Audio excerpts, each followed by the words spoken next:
मैं चाहता हूँ कुछ हकीकत आपको बताया जाए, पर उसी साल मेनका जी की शादी हो गई संजय गांधी जी से।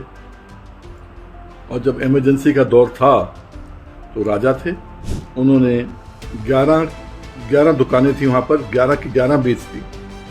बस स्टैंड पे 11 की 11 दुकानें बेच दी। उसके बाद दिल्ली की कुछ ज़मीनें बेच दी, और ये सब इमरजेंसी के अंदर था। ये मेनका जी की माँ, जिन्होंने लाखों रुपए मुझसे लिए थे, और मैं ऐसे नहीं बोल रहा हूँ, उनकी रसीदें पड़ी हैं, अंडरटेकिंग पड़ी हैं, जो मैंने कोर्ट में भी दिखाई हैं। उनकी डेथ 2011 में हो गई। उनकी डेथ के 15 साल बाद, 15 साल बाद मेनका जी और उनकी बहन खड़ी होती हैं और वो 44 एकड़ बेच देती हैं। जबलपुर कोर्ट केस जीतने के बाद किसान नेता सरदार वीएम सिंह ने पहली बार पूरे मामले पर अपनी बात रखी है। इसके साथ ही उन्होंने मेनका गांधी और उनके परिवार पर गंभीर आरोप लगाए। सुनिए उन्होंने क्या कुछ कहा। देशवासियों, आपका बहुत बहुत धन्यवाद। आपने बहुत बधाइयाँ दी हैं मुझे जबलपुर का मुकदमा जीतने के बाद। मैं चाहता हूँ कुछ हकीकत आपको बताया जाए। लोगों के ध्यान में है कि 500 एकड़ आ गया है, कहाँ आ गया है, किसके पास है। जब मैं बीमार था रामदेव जी के यहाँ, पीछे बेच बाच के सब खत्म कर दिया इन लोगों ने। अब 100 एकड़ भी नहीं बचा अब तो वहाँ। पर हकीकत यह है, मैं आपको बताना चाहता हूँ आज, कभी मैंने जिक्र नहीं किया ये, क्योंकि ये मेरा व्यक्तिगत मामला था।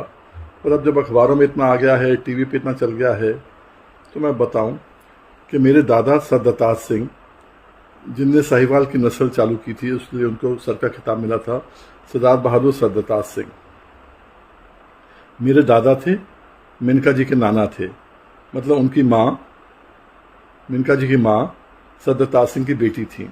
और आपको मालूम है उस ज़माने में 73 में उनकी डेथ हुई है। 73 के अंदर जो है लड़कियों का हिस्सा नहीं होता था पुश्तैनी ज़मीनों के अंदर, एचयूएफ में हिस्सा नहीं होता था। और भोपाल, मध्य प्रदेश पूरा एचयूएफ था। उनके रिटर्न्स पड़े हुए ना सारे के सारे, हमारे कहने से काम नहीं चलता। उसके बाद में मिसेज आनंद ने, मेनका जी की माँ ने 1974 के अंदर दिल्ली हाई कोर्ट में दावा डाला, दावा नंबर 178 1974 का, जिसमें बंटवारे का दावा था। पर उसी साल मेनका जी की शादी हो गई संजय गांधी जी से। और जब इमरजेंसी का दौर था तो राजा थे।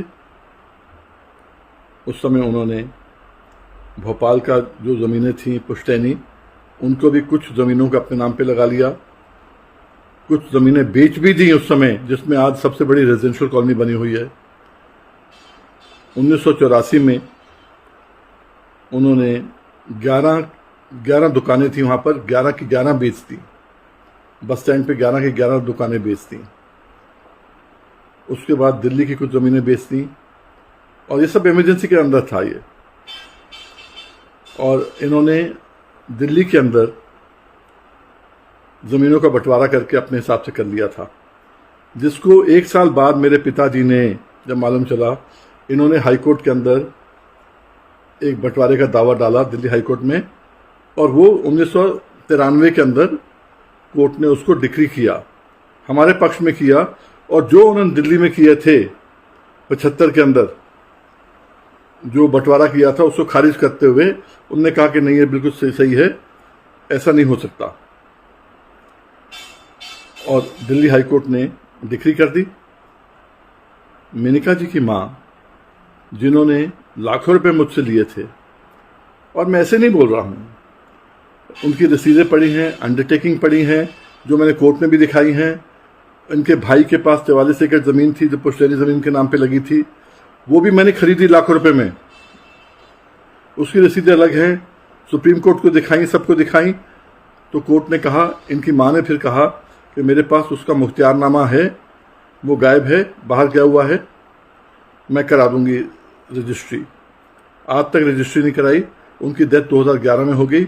उनकी डेथ के 15 साल बाद, 15 साल बाद मेनका जी और उनकी बहन खड़ी होती हैं और वो 44 एकड़ बेच देती हैं, जो कि मेरे पास थी, मेरे कब्जे में थी, सब कुछ था। पर मेरी क्या गलती थी, मैं रामदेव जी के यहाँ बीमार था और वहाँ जान बचाना मुश्किल हो रहा था, आपको मालूम है मेरा उस समय। ये तो बैकग्राउंड है। उसके बाद मिसेस आनंद ने 93 के बाद जब डिक्री हुई, वो डिक्री को चैलेंज किया, 2 मुद्दों पे किया।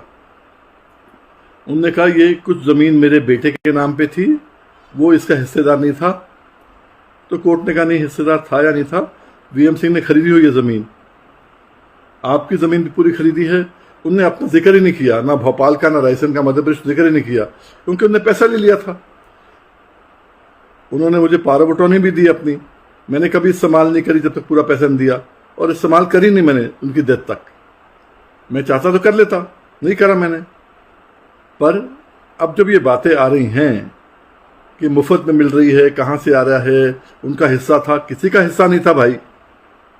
हिस्सा अपना ले चुके थे, बेच चुके थे, दिल्ली में बेच चुके थे। दिल्ली का तो जिस दिन 93 के अंदर हुआ है, उसको अपील कर, उन्होंने उसको चैलेंज किया, चैलेंज उनका खारिज हो गया। फिर डिवीजन बेंच में गए, वहाँ खारिज हो गया। इन्हीं की माँ सुप्रीम कोर्ट भी गई, जो 7 अक्टूबर 2005 को वो भी खारिज हो गया वहाँ से। उसके बाद मामला खत्म हो गया। 15 लाख रुपए इनको हमने देने थे जब वो 44 एकड़ हमारे नाम कराते, जो इनके बेटे के नाम पे थी, जिसका मुख्तियारनामा इनकी माँ के पास था। इन्होंने नहीं किया। फिर भी मैंने वो दाखिल कर दिया सुप्रीम कोर्ट के अंदर पैसा, फिर भी नहीं किया। और आज सुनने में आता है कि खैरात में मिल रहा है, क्या हो रहा है। अरे भाई, जब मैं बीमार था उस समय मुश्किल से 100 एकड़ बचा वहां पर, बाकी सब बेच दिया। किसको बेच दिया? गोविंद सिंह यादव है, जो कहता है अपने आप को, गोविंद सिंह यादव सुरेंद्र यादव भाई हैं, अपने आप को मोहन सिंह यादव जो चीफ मिनिस्टर है उसका भाई मानते हैं वो अपने आप को। मेनका जी ने उनको पावर बटौनी भी दी है, उनको बेच भी दिया है।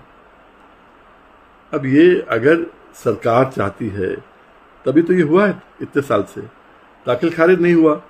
जब कोर्ट से करा लिया, हमने कोर्ट से करा लिया, फिर ये कोर्ट चले गई कि जी ये गलत हो गया। फिर कोर्ट ने वो आदेश जो दिया पिछले हफ्ते, कोर्ट ने वो आदेश दिया है कि तुम्हारा तो हक था ही नहीं कहीं, तुम्हारी माँ तो पैसे ले गई थी पूरा का पूरा। उसमें कहीं आ गया कि तुम्हारी माँ ने चैलेंज नहीं किया, या जो भी किया, चैलेंज किया था, आखिरी तक किया था।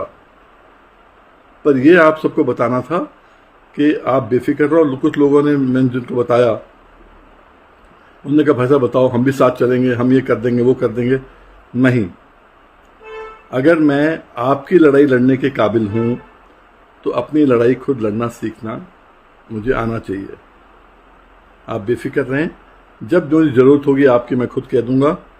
आप लोगों ने बधाई दी, आपका बहुत बहुत शुक्रिया, बहुत बहुत शुक्रिया। अगला स्टेशन आपकी मनचाही मंजिल खुशहाली है। खुशहाली के दरवाजे चारों ओर से खुले रहेंगे। किसान इंडिया के साथ यात्रा करने के लिए आपका धन्यवाद।